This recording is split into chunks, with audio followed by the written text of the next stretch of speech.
sure that you have this, right, in your background. The first day on a new job, it's super nerve-wracking, right? I've been at it, know what it's like. You're like dressed fancy, you just don't want to mess up. But Capricorn Clark knows the nerve-wracking nature of the first day on the job better than anybody. Because today, that former employee of Sean Diddy Combs testified that on her very first day at work, the media mogul took her to a very dark Central Park and threatened to kill her. Welcome to the company. Again, you can't write this stuff. And it was all because, allegedly, of her connections to Diddy's arch-rival, Suge Knight. Suge Knight was her former employer. This was just one of, like, endless bombshells today dropped by Capricorn Clark in a New York federal courtroom. She was called to testify for the prosecution, obviously, in a case where they have been laying out why Sean Diddy Combs is guilty of federal racketeering and sex trafficking charges. Combs has pleaded not guilty on all of that counts, right? But I am seriously wondering today what that jury is thinking after hearing everything that this former assistant of his had to say up there on the stand, under oath, right? Under threat of perjury. Because she testified that the death threats that she got, like on day one, were only the beginning of a years-long nightmare and a string of alleged racketeering crimes. Capricorn Clark testified that in 2011, while she was working for Sean Combs as a global brand director, she was instructed by Diddy to transport 3 diamond-encrusted pieces of jewelry to Miami. That's not a crime. But somehow that jewelry went missing even before she got to the flight. And Capricorn Clark, the assistant, notified Diddy's security. But rather than going to Miami with Sean Combs on board the plane, she stayed in New York. And like a scene straight out of The Sopranos, she was picked up by one of Diddy's security agents, she says, a guy referred to as Uncle Paulie, who drove her to a rundown vacant building.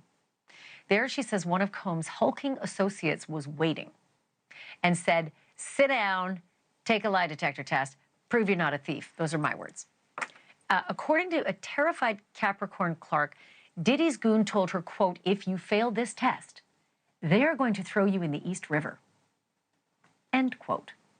So a petrified Capricorn Clark took the test. She said she took it not once, not twice, but she took it multiple times over the course of 5 days. And on the 5th day, after passing every damn test, Clark testified that she was told she could return to work on Monday. Oh, thank you. Thank you so much. I'll be there at 8. She did. She returned to work. Clark also said that she never told police about the incident, fearful of breaking her non-disclosure agreement with Combs.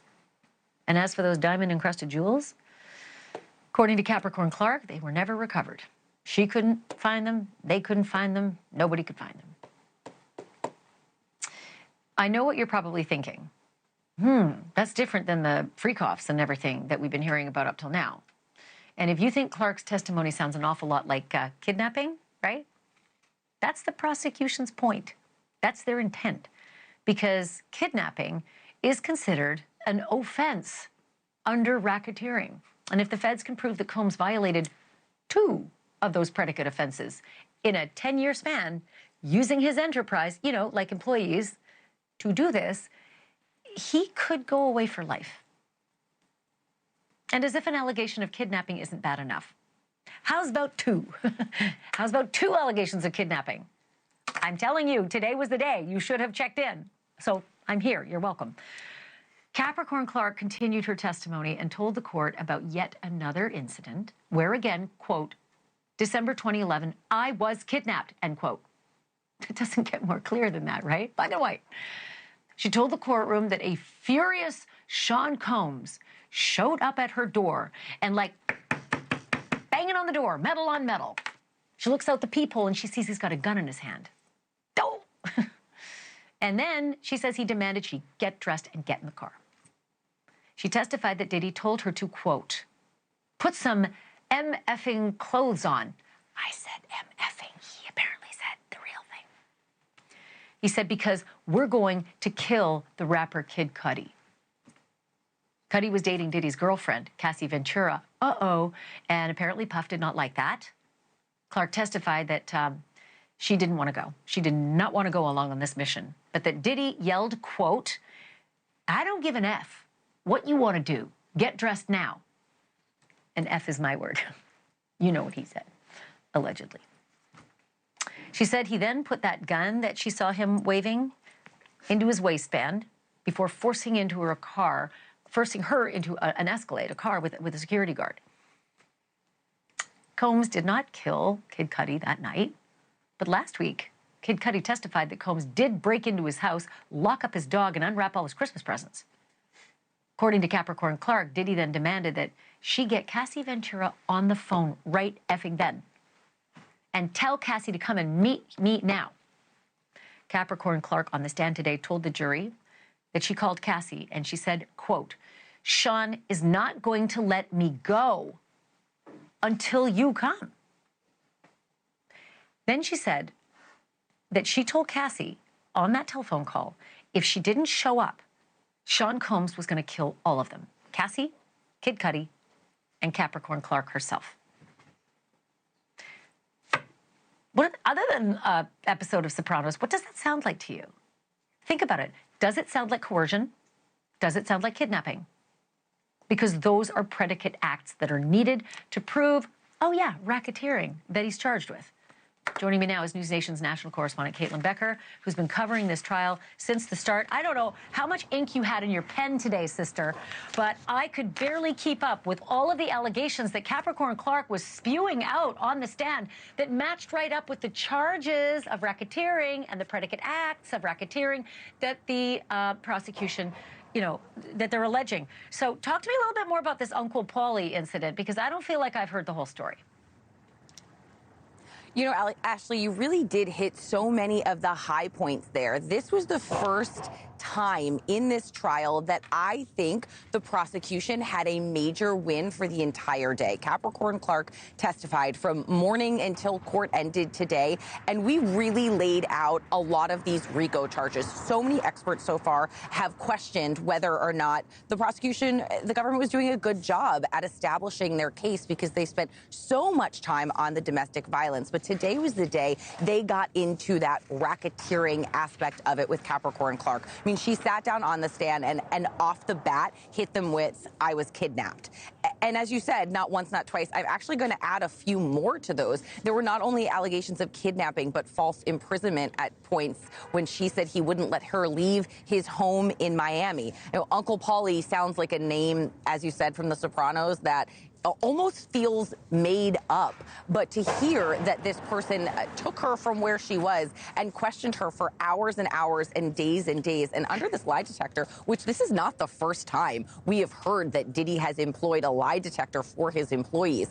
At one point, Capricorn Clark, through hysterical tears several times today, testified that she was so anxious during that lie detector, during that polygraph, that it was completely inconclusive. And they basically told her, you need to calm down or else we are never going to get an answer out of what happened to these pieces of jewelry. But from day one, there was a threat to kill her. And then there was this incident where she was questioned for day after day after day after day in what the gutted building would later become their headquarters. But she didn't know that at the time. She had no idea where she was and why she was there at first. And then was sat there under questioning under those very bizarre circumstances for days and then expected to go right back to work. And that is a narrative that I think was very surprising to the jury, even considering everything that they've heard so far. I've been in New York for 25 years, and no one has ever threatened to throw me in the East River. So I think if I were in an abandoned building or a vacant building with Uncle Paulie and he's threatening to throw me in the East River, yeah, I'd be petrified. I feel for this poor girl. Okay, the thing that you touched on a second ago was that she was crying a lot.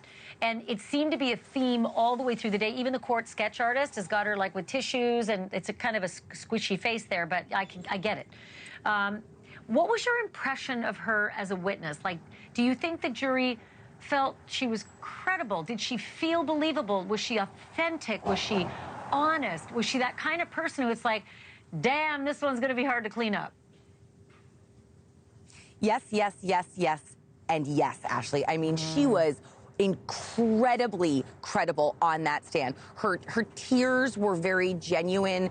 They were in moments where you could tell how hard she was struggling to recall these stories, how much respect she still had for the job that she did, and the kind of struggle that she was going through, saying, you know, I worked really hard and my job wasn't so special, but I was working with someone who did incredible things with his efforts with voting, and she felt like she shattered a glass ceiling. And you juxtapose that to hearing her boss, who she respected, shoving her open-palmed out of his house in Miami because he said that she was gone for too long after she said he said she wasn't allowed to leave and she had stepped out for too long, shoves her out of the house and says, if you want a life, you can't work here. You don't like it here, tough. It was really tough to hear her go through this. And you even watched, I mean, everyone's watching Diddy's reactions for this. And at this point, Ashleigh, I think we know when he's annoyed when truth is being told because he shoves his chair back and he kind of looks perturbed.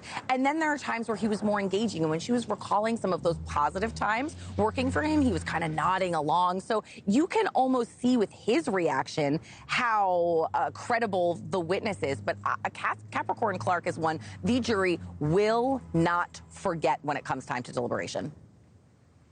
I'll tell you what, guilty or not guilty, after this trial, there are so many things he's going to be remembered for that will destroy him and any shred of legacy he ever thought he was going to have. Number one, that horrible tape and all the beatings, right, that were physically captured on tape. Just that.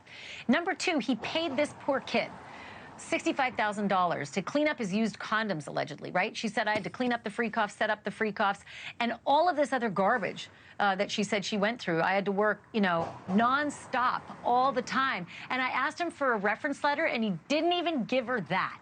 That's the Sean Combs everyone will remember if they don't remember a guy in an orange jumpsuit. It just... makes me crazy. Hey, Caitlin, great work. And I'm sending you a whole new box of pens because I have a feeling tomorrow's going to be big, too. We'll need it. Girl's busy, I'm telling you. All right, so the prosecution has unleashed some pretty brutal testimony, right, in this case against Sean Combs. The tales of the kidnapping, the death threats, the violence, the coercion, the bribery, the obstruction of justice, all these allegations, right, coming from the witness stand and, you know, supporting evidence and photos and videos, etc. But is it enough? Is it enough to convince a jury that Diddy should be locked up basically for life? Here to help me break down today's proceedings, former state attorney for Palm Beach County and a friend of the show, Dave Aronberg. Okay, Mr. Former Prosecutor. A lot of people are pretty confused about this case, right? They see the headlines, they see a lot of domestic assault, they don't understand why it's racketeering.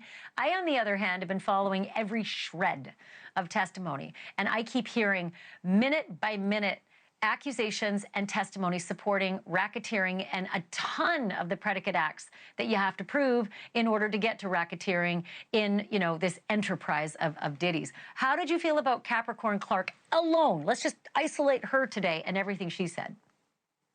She was real, Ashleigh. She had the long nails and she was talking in some points hysterics where you couldn't understand her. She was really emotional, but she was credible. She's authentic. You can't put her on an act. You can't be a good enough actor to act like that. And she gave the defense some things, like she didn't seem to always like Cassie. She said that she went from being a sweet model to a feisty girlfriend, and she thought that I had worked for her. Well, no. And so that helps establish her credibility when she goes after Diddy. And I thought she went a long way to proving the racketeering claim, because I'm one of those who thought they didn't have it up to this point. They had human trafficking and prostitution, but not racketeering. But this changes it. Ah, see, that's where I differ from you. I felt like they had it almost at day one because of the stuff that happened during these alleged freak-offs. The guy that was handed a big wad of money saying, make sure this goes away. The allegation that the security guard has offered like $100 grand to say, make sure this goes away, that nobody ever sees what I just did to Cassie. Anyway, I digress. Okay, I do want to ask you something about today. One of these lines really stood out to me, and I haven't seen a lot of reporting about it, but this witness said today, aside from the 3 instances of kidnapping that she said she went through on the stand, she said after the alleged kidnapping, Diddy beat up Cassie, and that she was asked, why didn't you call the police? And she said, why didn't I call the police? Quote, the mission of the day was to stop Kid Cudi from going to the police. That sounds to me like obstruction of justice. I've seen a few instances that look like obstruction of justice, but that one sounded like my boss wanted to make sure that the mission of the day from my boss was stop Kid Cudi from going to the police about everything that just happened at his house. Witness intimidation, arson, bribery, extortion, human trafficking, all predicate offenses for racketeering. And although, yes, they did put on other evidence of racketeering prior to this witness seemed to connect the dots and was so credible that I think that this jury got it. Because remember, the defense here is this is just a run-of-the-mill domestic violence case that should be fought out in state court. What are we doing here in federal court? Well, now we know why it's in federal court. Boy, I'll say I really felt bad for this this young woman. Like her career really hit the skids after. She said she went to a record company thinking it was a job interview, and they threatened her saying, "Stay away from Puff." I'm like, what? Stay away from Puff? What the hell just happened? Like, he just seemed to have tentacles that went everywhere, you know. And there she was up there in front of everybody. Hey, Dave Aronberg, thanks so much. Come back and let's do this again. Let's do it, Ashley. Thanks for having me. Thank you for watching. Subscribe below and download our NewsNation app right now on your phone, and you will get fact-based, unbiased news for all Americans.